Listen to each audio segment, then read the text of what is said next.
الحمد للہ رب العالمین والعاقبۃ للمتقین والصلاة والسلام علی رسولہ محمد وآلہ وصحبہ اجمعین۔ حضرت خضر علیہ السلام کا ایک واقعہ۔ ایک مرتبہ حضرت خضر علیہ السلام دریا کے کنارے بیٹھے تھے، اتنے میں کسی سائل نے آ کر ان سے سوال کیا کہ میں آپ سے اللہ کے واسطے سوال کرتا ہوں، مجھے عنایت فرما دیجیے۔ یہ سن کر حضرت خضر علیہ السلام پر بے ہوشی طاری ہو گئی۔ جب کچھ ہوش ہوا تو فرمانے لگے، بھائی میں تو صرف اپنی جان اور مال کا مالک ہوں، تم نے مجھ سے اللہ کے واسطے سوال کیا ہے، لہذا میں اپنی جان اور ذات تمہارے حوالے کرتا ہوں، تم جس طرح چاہو اس کو استعمال میں لاؤ، بازار میں فروخت کر کے اس کی قیمت سے فائدہ اٹھاؤ۔ چنانچہ ان کو بازار لے گیا اور ایک شخص ساحمہ بن ارقم کے ہاتھ ان کو فروخت کر دیا، بیچ دیا۔ یہ خریدار ان کو اپنے گھر لے گیا، جس کی پشت پر اس کا ایک باغ تھا، اس کے پاس ایک باغ تھا۔ چنانچہ ساحمہ نے حضرت خضر علیہ السلام کو ایک کدال دے کر کہا کہ اس سامنے والے پہاڑ جو 3 مربع میل میں واقع ہے، مٹی کاٹ کر باغ میں ڈالتے رہیے۔ اور یہ حکم دے کر ساحمہ اپنی کسی ضرورت سے کہیں چلا گیا، اور حضرت خضر علیہ السلام اس پہاڑ سے مٹی کاٹ کاٹ کر باغ میں ڈالنے لگے۔ جب ساحمہ واپس آیا تو اس نے گھر والوں سے دریافت کیا، تم نے غلام کو کھانا بھی کھلایا یا نہیں؟ گھر والوں نے جواب دیا کہ ہمیں معلوم نہیں، غلام کہاں ہیں؟ یہ سن کر جب ساحمہ خود کھانا لے کر باغ میں گیا تو اس نے دیکھا کہ وہ غلام حضرت خضر علیہ السلام تمام پہاڑ کی مٹی کاٹ کر ڈال چکے تھے اور اپنے کام سے فارغ ہو کر اپنے مولائے حقیقی کی عبادت میں مصروف تھے۔ یہ دیکھ کر ساحمہ کو بڑا تعجب ہوا اور اس نے دریافت کیا، یہ تو بتائیے کہ آپ کون ہیں؟ یہ بات سن کر حضرت خضر علیہ السلام پر کچھ بے ہوشی سی طاری ہو گئی، اور پھر افاقہ ہونے پر انہوں نے فرمایا کہ بھائی میں خضر ہوں۔ جس کو سن کر ساحمہ کے ہوش اڑ گئے کہ تو نے یہ کیا کیا؟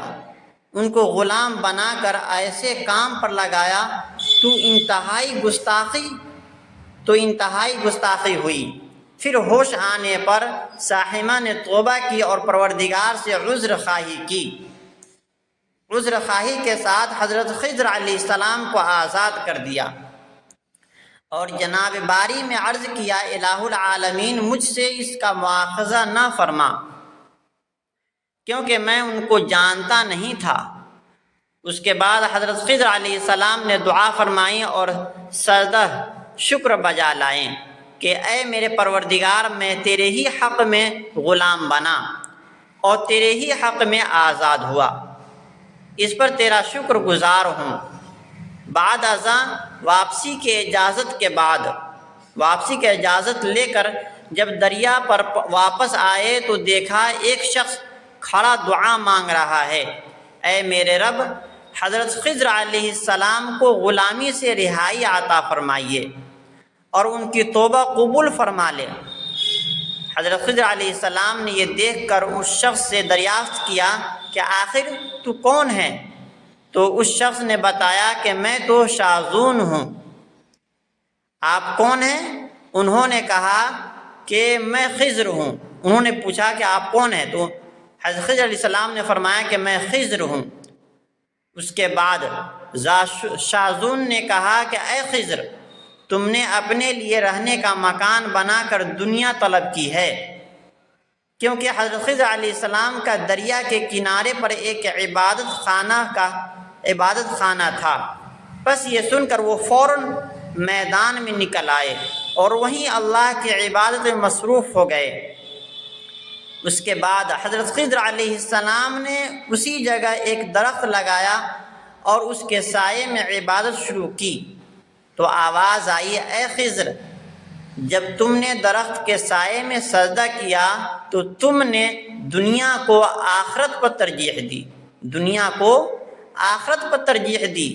مجھے اپنی عزت اور جلال کی قسم ہے، مجھے دنیا کی محبت میں رضامندی نہیں ہے۔ اس کے بعد حضرت خضر علیہ السلام نے شاذون فرشتہ سے کہا، یہ شاذون فرشتہ ہے، ان سے کہا کہ اے شاذون، دعا کرو کہ اللہ تعالیٰ میری توبہ قبول فرمائیں۔ چنانچہ شاذون نے دعا کی اور اللہ تعالیٰ نے شاذون کی برکت سے حضرت خضر علیہ السلام کی توبہ قبول فرمائیں۔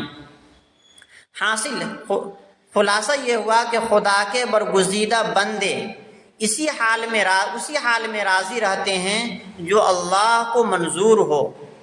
بے شک ہماری فلاح بھی اسی میں ہے کہ زندگی کے ہر موڑ پر آنے والے ہر غم میں ہم راضی برضا رہیں، اللہ تعالیٰ کی چاہت کو سامنے رکھ کر زندگی گزاریں۔